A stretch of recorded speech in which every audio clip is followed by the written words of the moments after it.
划，如果你们没有的是吧，我们可以提供一些方案，好吧？我们这里指导了很多学校，他们很多学校都做了方案。你把这个方案一给教育部门或者人家来检查了，一看，哎呀，这个水平很高，他就放心了，觉得你不是瞎搞的，他怕你们乱搞。现在下面有一些根本没有具备办教育的资格，根本不懂教育，你把孩子教坏了，误人子弟，所以他就要这个方案很重要，又要有办学方案，经典教育办学方案，又要有个工作计划，好吧？你们回去马上制定工作计划，做好的发给我们发给我们，我们就是帮你们可以提出一些修改意见，我们下一届我们可以传承下去，学习你们的好经验，是吧？你就深圳有一个学校做了，我们八一路小学，我们冯校长来了，是吧？八一路小学你看他们做得很好，是吧？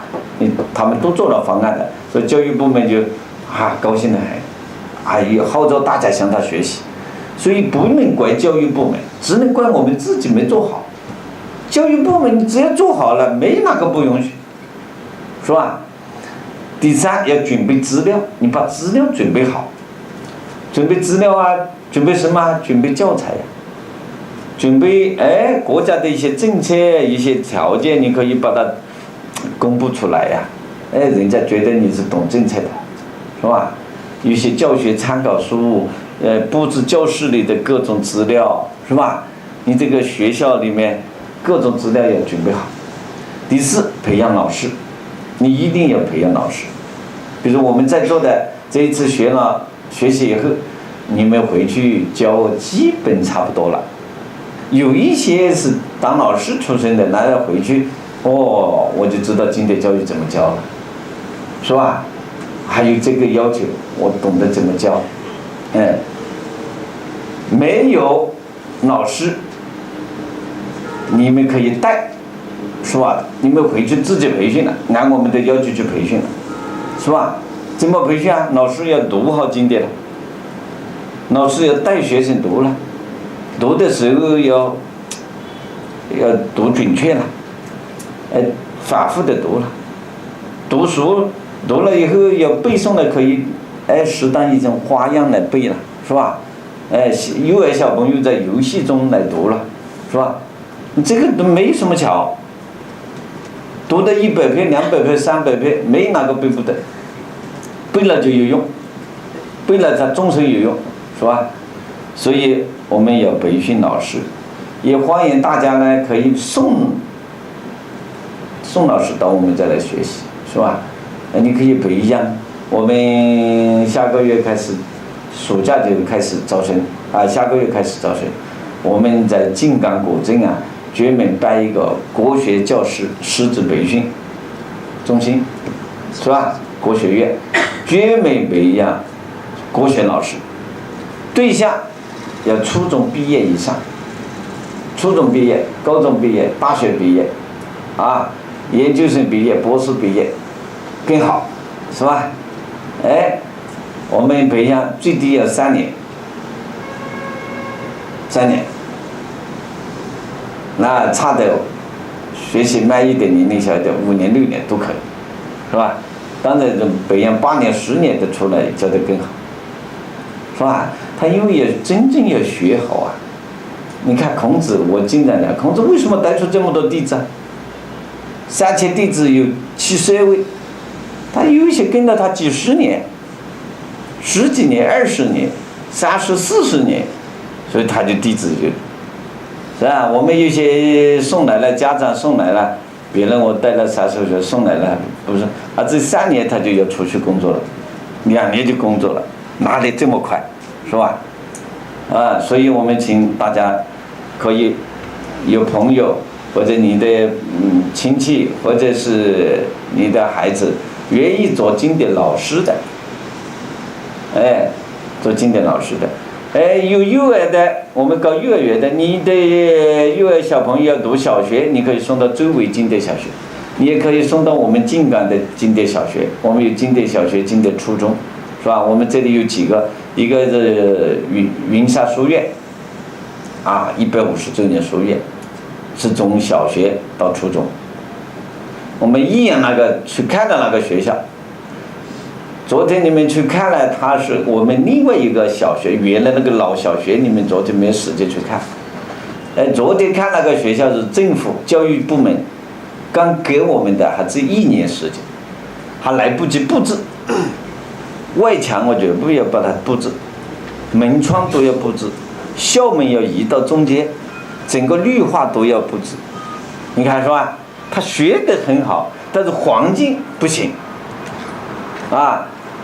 暑假就放了假就全部布置环境，一定要营造环境。我等一下要讲，房子的外墙都要有文化，门窗都要有文化，里面布置都要有文化，是吧？所以我们大家回去好好看我们等一下我要讲到这个营造环境。另外呢，确定班级，比如我们校长回去我们山西的郭老师，你回去，你还是全校都读经典，还是只有几个班读是吧？你们把这个班级确定好。第6，保证时间，你学校到底读多少，一天读多长时间？一天20分钟，还是一天1个小时，是吧？还是1周3节课？这个时间要确定好第5呢，营造环境，校园一定要有环境。我提出一个环境的要求，叫做书香主题文化校园。书香主题文化校园，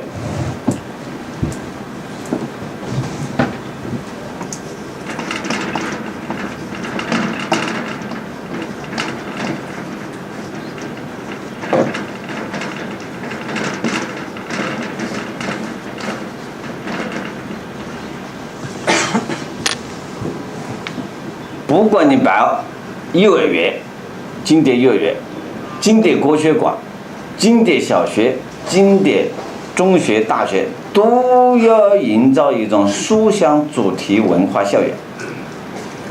我提出来要有5大内容，你们自己记一下，是吧？第一大内容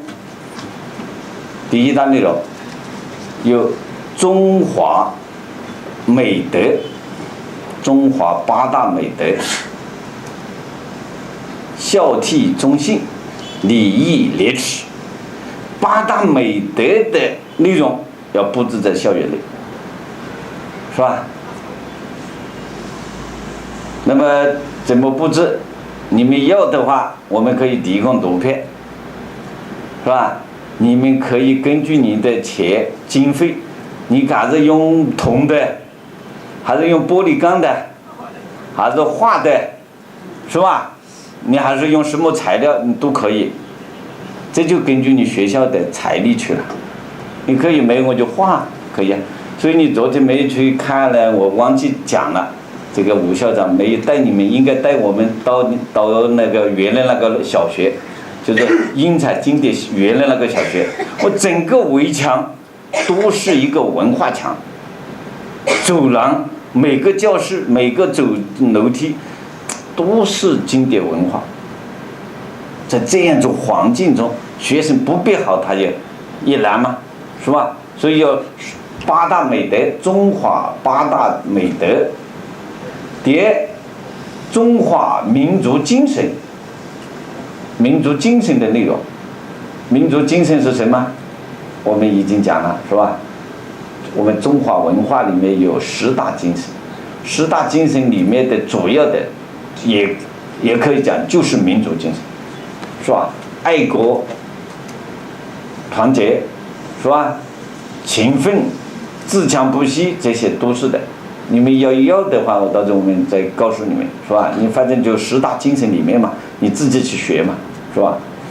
第3大内容，我提出来，要中华10大圣贤，要在你学校里要树立、介绍中华10大圣贤，你学10大圣贤嘛，是吧？这个你看。学生就天天和圣贤在一起10大圣贤的塑像，或者画出来，有圣贤的介绍，有圣贤的主要功绩，有圣贤的经典名句，是吧？你这样的学生整天在这样一个校园里面，那就还有我提出来，要在我们中华民族里面的历史上要选10大科学家，10大科学家要布置在校园里面。他不能光只学圣贤了，不能光学人文了，还要学科学了。所以我讲人文和科学2条腿要同时重要，要树立，又要树立科学的榜样，又要树立人文的榜样，是吧？10大科学家，你一样的选一个嘛，选一个文学家嘛，选一个历史学家嘛，选一个医学家嘛，选一个数学家嘛，是吧？选10大科学家。最后一个内容叫在学校里要布置10大高尚人格的内容，10大高尚人格的。等一下我要给大家讲的那10大高尚人格啊，10大高尚人格。你看在学校里面有这5大内容，他在每一个角落走到每一个走廊，走到餐厅，走到卫生间里面，他走到哪里都是接受一种传统文化的教育，他都接受一种教育，在一种这样的良好的氛围里面来学习，不能多，不能整个满学校的都是花花了，要设计的很精美，几年、10几年、几十年都不要换，是吧？所以这个营造环境啊，这个非常重要。第8，沟通家长，一定要开家长会，要培训家长。为什么要搞经典教育啊？搞经典教育有什么好处啊？你看我都讲给你们听了。给家长讲啊，讲半个小时40分钟，然后回答家长的问题，是吧？你帮家长介绍全国读经典的好处，是吧？介绍国家经典教育的政策，简单的、通俗的、形象的，家长接受了，是吧？我提出一个观点，老师不能光教学生，一定要教化家长，教化社区，教化社会，这是我们每个老师的应尽的责任。所以我们提出一个观点我提出一个观点，老师是当地社区的领袖，大家记住了，我们在座的都是成为领袖人物了。你回去以后，你都是你公司里面的领袖，你社区的领袖，农村里的领袖。为什么？这个领袖是什么领袖啊？文明、习惯、文化的领袖，因为你的水平最高嘛，是吧？你学了经典嘛，是吧？你应该要影响这一个社区。如果全国的老师都按我这个要求来做了，你看全国经典不是一下全国经典读起来了，整个的社会风气扭转了，是吧？各个大学读起来，各个大学培养的学生品德都很好了，是吧？父母放心了，国家放心了，走出来个个都是德才兼备，又有文化功底，又有品德，又有科学，又是精神，身体都非常好，全面发展的人才。所以我们大家要做好家长的工作。第9呢，指导诵读，大家要指导老师，指导学生怎么读。你不能布置完了就完了，一定要去听，要去看这个老师教的好吗？哪个地方教的不好，你要帮助纠正，是吧？及时指导，结果他教的方法错了，教的读的，是吧？都是阴阳怪气，是吧？你要帮助纠正，他把学生教坏了，你还有些字教错了，你老没有发现，是吧？所以要指导诵读。第10，我讲要做好记录，每个学校你从哪一天开始，每一天学习效果怎么样，哪个老师教的怎么样，家长提出什么问题，都把它记录下来，把它记录下来，这样的有利于总结经验，下一步做得更好，好吧？第11呢是检查评估，你检查一下，评估哪一个班做得好，哪个老师教得好，哪个同学学得好，是吧？这样的你就别于表扬还是鼓励了，是吧？第10就要展示成果，读了以后，你来检查一下，学校里展示一下，在社区汇报一下，得到大家的重视。学生呢，他也喜欢，我学了一段，我表演一下，向家长汇报一下，向社会汇报一下，向教育部门汇报一下，也是可以的。但是我们不是为了表扬，为了展示来读经典，是吧？我们是为了宣觉经典，为了促进大家读得更好来展示的，不是为展示而展示。这个第13呢，我就提出要做一些总结，你们怎么教的，学生怎么进步的，把好的东西写成文章就寄给我们，发给我们，是吧？我们有网站，我们马上有个杂志，全国的代表教育部来